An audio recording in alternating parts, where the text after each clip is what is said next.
Hello everyone, आज हम पढ़ेंगे इंग्लिश एनसीईआरटी क्लास 6 का chapter 7 fair play. Jumman Shaikh and Algu Chaudhary were good friends. So strong was their bond of friendship that when either of them went away from village, the other looked after his family.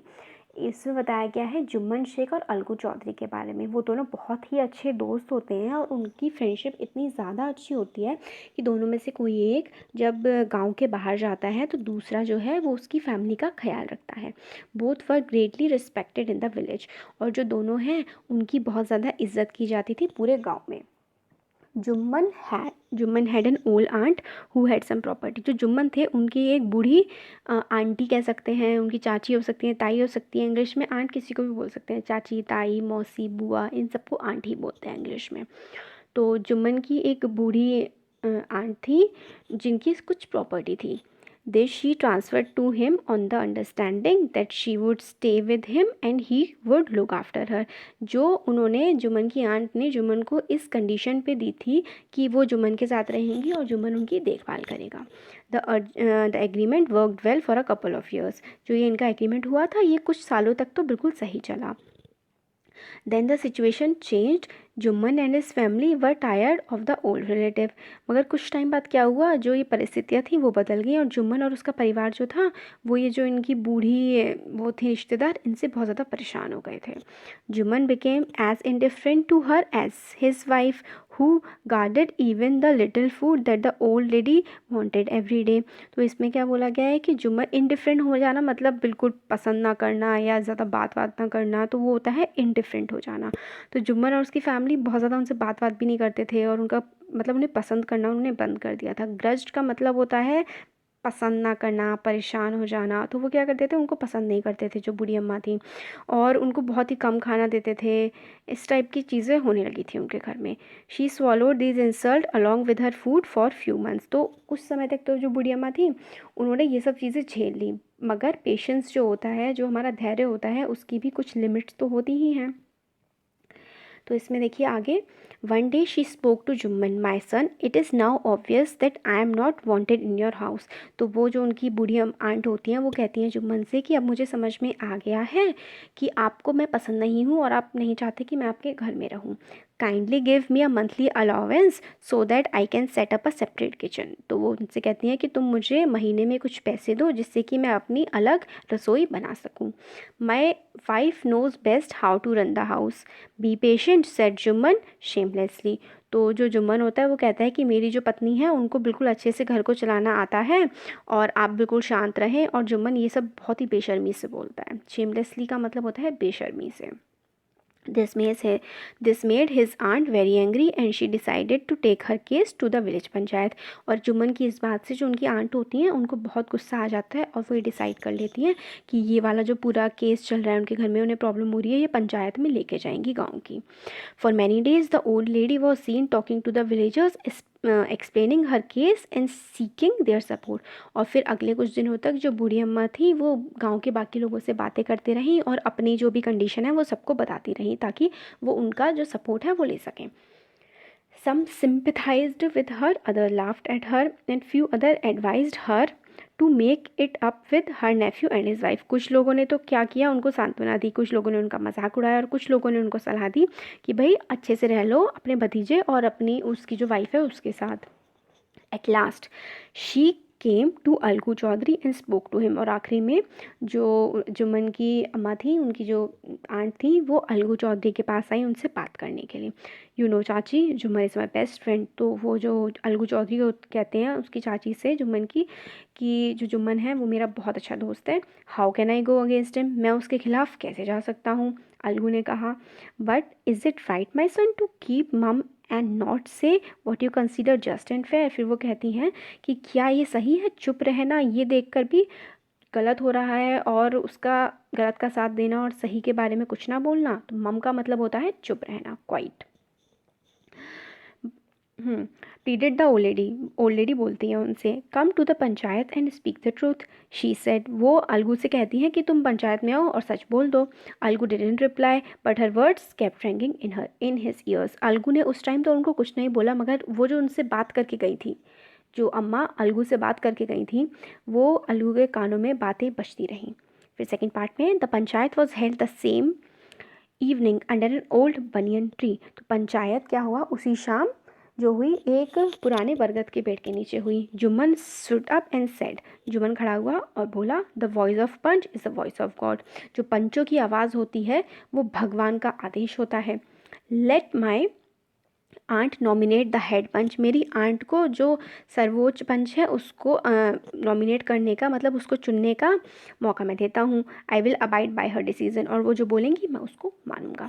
The panch knows neither friend nor enemy, पंच का ना ही कोई दुश्मन होता है और ना ही कोई दोस्त होता है। Why do you say to Algu Chaudhary, what do you say to Algu Chaudhary. फिर वो कम्मा जो उसकी आंट होती हैं जुम्मन की, वो कहती हैं कि अलगू चौधरी के नाम पे तुम क्या कहते हो। The old lady announced. Fine replied Jumman hiding his joy over his unexpected piece of luck. Jumman कहते हैं ठीक है, और उनको बड़ी खुशी होती है कि अच्छा हुआ ये जो मेरी आंट हैं इन्होंने अलगू चौधरी का नाम सजेस्ट किया है, वो तो मेरा बहुत अच्छा दोस्त है वो सोचते हैं, और वो तो मेरा ही साथ देगा। Chachi you are aware of my friendship with Jumman, Algu said. तो वो अलगू जो होते हैं वो कहते हैं कि चाची आपको पता है कि जुम्मन मेरा बहुत अच्छा दोस्त है। I know that replied the aunt, but I know that you will not kill your conscience for the sake of friendship. वो कहती हैं हाँ मुझे पता है कि जो जुम्मन है वो तुम्हारा बहुत अच्छा दोस्त है, मगर तुम अपनी अंतरात्मा को नहीं अंतरात्मा के आगे अपनी फ्रेंडशिप को नहीं आने दोगे। अंतरात्मा का कंसाइंस का मतलब होता है अंतरात्मा।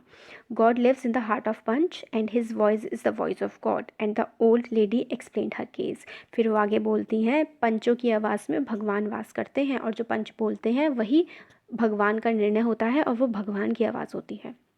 फिर जो आंट होती हैं वो अपना जो पूरा केस होता है जो जो उनके साथ हो रहा होता है वो सबको बताती हैं। Jumman Algu said, you and I are old friends, your aunt is as dear to me as you. फिर जो अलगू होते हैं वो बोलते हैं कि जुम्मन तुम्हारी जो आंट हैं वो बिल्कुल मुझे उतनी ही प्यारी है जितनी तुम्हें प्यारी है।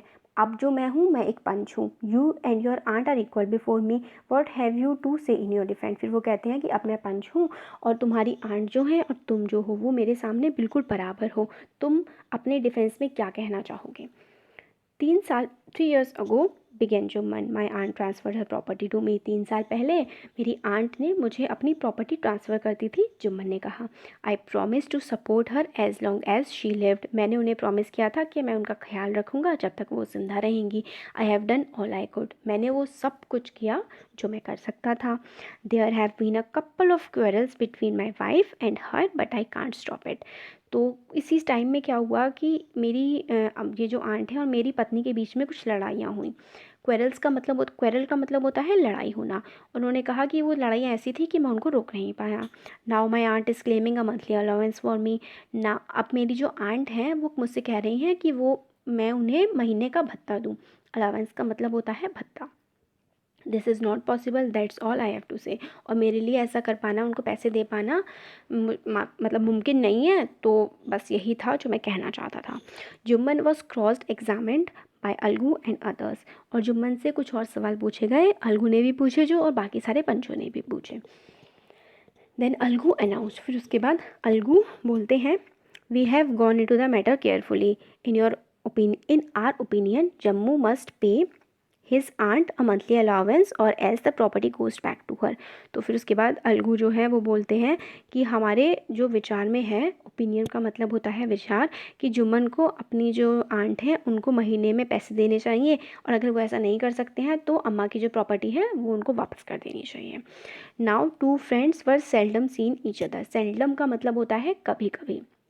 तो इस जो डिसीजन दिया था अलगू ने जुम्मन के लिए सॉरी, तो उसके बाद क्या होता है कि वो कभी कभी एक दूसरे से मिला करते थे। The bond of friendship between them was broken, और उनकी जो दोस्ती थी वो अब टूट चुकी थी। In fact Jumman was Algu's enemy and wanted his revenge, और असल में जो जुम्मन था वो अलगू जुम्मन का एनिमी बन गया था। एनिमी मतलब दुश्मन, और वो चाहता था कि मैं उससे बदला लूँ। पार्ट 3 में days past and as ill luck would have it, Algu Chaudhary found himself in a tight spot, और कुछ दिन बीत गए और जो अलगू चौधरी था उसकी किस्मत उस समय पर कुछ ख़राब चल रही थी। One of his fine pair of bullocks died and he sold the udder to the समझू Shahu a car driver of the village. तो क्या होता है कि उसके पास जो बुलक्स मतलब होता है भैंस नहीं सॉरी बैल, जो बैल होते हैं उसका जो एक पेयर जोड़ा जो होता है वो मर गया होता है और दूसरा जो है वो उसने समझू साहू होता है एक गाड़ी चलाने वाला कार ड्राइवर, उसको बेच दिया होता है। The understanding was that Sahu would pay the price of the bullock in a month's time. मतलब उनके बीच में समझौता ये हुआ होता है कि साहू जो है वो 1 महीने में बुलक जो है उसका जो है पैसे दे देगा। It so happen that the bullock died with in a month. और ऐसा हुआ कि जो बुलक थी वो 1 ही महीने के अंदर अंदर मर गई। Several months after the bullock's death, Algu reminded Sahu of the money he hadn't yet paid। तो फिर क्या हुआ, कुछ महीनों बाद अलगू ने साहू से कहा कि भाई तुमने अभी तक मेरे पैसे नहीं वापस किए हैं और तुम मुझे मेरे पैसे लौटा दो। जो पैसे मतलब मैंने तुम्हें बेची थी ना बुलक, उसके पैसे मुझे दे दो।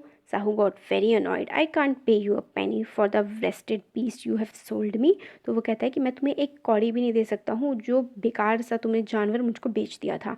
ही बॉट अस नथिंग बट यून, उसने हमें कुछ भी नहीं लाया, बस सिर्फ और सिर्फ बर्बादी लाई।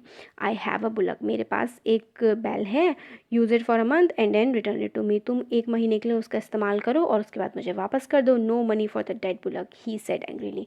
मरे हुए जानवर के लिए कोई पैसा नहीं दिया जाएगा, वो गुस्से से बोलता है। Algu decided to refer the case to the panchayat. Algu जो है वो सोचता है कि अब मुझे पंचायत जाना पड़ेगा इस केस को लेकर। For a second time in a few months preparation for holding the panchayat were made. और दूसरी बार कुछ ही महीनों के अंदर अंदर पंचायत को लगाने के लिए तैयारियां शुरू हो गई। And both the parties started meeting people seeking their support. और दोनों ही लोग अलग अलग लोगों से मिलने लगे ताकि वो उनका सपोर्ट करें। Panchayat was held under the old banyan tree. Panchayat जो हुई वो पुराने बरगद के पेड़ के नीचे हुई। Algu stood up and said the voice of panch is the voice of God. Algu खड़ा हुआ और बोला कि जो पंच की आवाज़ होती है वो गॉड की होती है, भगवान की होती है। Let Sahu nominate the head panch, I will abide by head decision. तो वो कहता है साहू नॉमिनेट कर सकता है किसी भी पंच को और मैं उसका जो डिसीजन होगा वो मानूंगा। Sahu saw his chance and propose the name of Jumman. Sahu ने जुम्मन का नाम सुझाया। Algu's heart sank and he turn pale, but what he could do. Algu बहुत ज़्यादा घबरा गया और वो पीला पड़ गया, मगर अब वो क्या कर सकता था। The moment Jumman became head punch, he realized his responsibility as judge and the dignity of his office। Jumman को जैसे ही पंच बनाया गया उसको बिल्कुल महसूस हो गया कि उसकी क्या जिम्मेदारी है एज अ पंच, और उसको पंच बनाया गया है, उसका जो ओहदा है उसकी क्या इज्जत है, उसको सब समझ में आ गया। Could he seated in that high place have his revenge now. और इतने ऊंचे पद पर बैठने के बाद क्या उसे अपना बदला लेना चाहिए। ही थॉट एंड थॉट, उसने बहुत सोचा। No he must not allow his personal feelings to come in the way of speaking the truth and doing justice। उसने सोचा कि मुझे जो भी कुछ मेरी पर्सनल फीलिंग्स हैं, मतलब मैं जो कुछ भी सोचता हूँ उसको न्याय के आड़े नहीं आने देना चाहिए और उसको सिर्फ और सिर्फ सच का साथ देना चाहिए। Both Algu and Sahu stated their cases, they were cross examined and the case was considered deeply. दोनों अलगू और साहू दोनों से कई सारे सवाल पूछे गए और पूरे केस को अच्छे से समझा गया। Then Jumman stood up and announced it is our opinion that Sahu should pay Algu the price of the bullock. फिर जुम्मन खड़ा होता है और बोलता है कि हमारे विचार में साहू को जो बुलक थी उसके पैसे देने चाहिए अलगू को। When Sahu bought the bullock, it suffered no disability or disease। जब साहू ने उसको खरीदा था बुलक को तब उसको कोई बीमारी नहीं थी। The death of the bullock was unfortunate, but Algu cannot be blamed for it। जो बुलक मरा है वो बहुत ही दुर्भाग्यपूर्ण है। अनफॉर्चुनेट का मतलब होता है दुर्भाग्यपूर्ण, मगर अलगू की इसमें कोई भी गलती नहीं है। Algu could not contain his feelings, he stood up and said loudly over and over again, victory to the punch, this is justice, God lives in the voice of panch. Algu खुद को रोक नहीं पाया और वो खूब ज़ोर से खड़ा हुआ और बोलने लगा कि जो है जीत पंचायत में होती है सच्चाई की, और जो गॉड हैं, भगवान हैं, वो रहते हैं पंच की वाणी में। Soon after, Jumman came to Algu, embraced him and said, since the last panchayat I had become your enemy। फिर उसके बाद जैसे ही पंचायत ख़त्म होती है जुम्मन आता है अलगू के पास और उससे गले लगाता है। एम्ब्रेस का मतलब होता है गले लगाना। वो कहता है पिछली पंचायत से हम दोनों दुश्मन बन गए थे। Today I realize What it meant to be a punch. आज मैंने जाना कि पंच होना क्या होता है. A punch has no friend nor enemy. He knows only justice. पंच का ना ही कोई दोस्त होता है ना ही कोई दुश्मन होता है. उसको जो दिखता है वो दिखता है सिर्फ और सिर्फ न्याय. जस्टिस का मतलब होता है न्याय, सबके साथ सही करना. Let no one deviate from the path of justice and truth for friendship और एनिमिटी. क्योंकि वो ये कहता है कि किसी को भी भटकना नहीं चाहिए न्याय के रास्ते से. सच्चाई और दोस्ती हो या दुश्मनी हो, चाहे कुछ भी हो, मगर हमें सच्चाई के रास्ते से कभी भी नहीं भटकना चाहिए. Algu embrace his friend and wept and his tears washed away all the dirt of misunderstanding between them. Algu ने अपने दोस्त को गले लगाया और उनके बीच में जितनी भी गलतफहमियाँ थी वो उनके आंसू के साथ धुल गई. तो आपको कैसा लगा आप कमेंट सेक्शन में कमेंट करके बता सकते हैं. अच्छा लगा तो वीडियो को लाइक करिए और हमारे चैनल को सब्सक्राइब करिए. Thank you so much.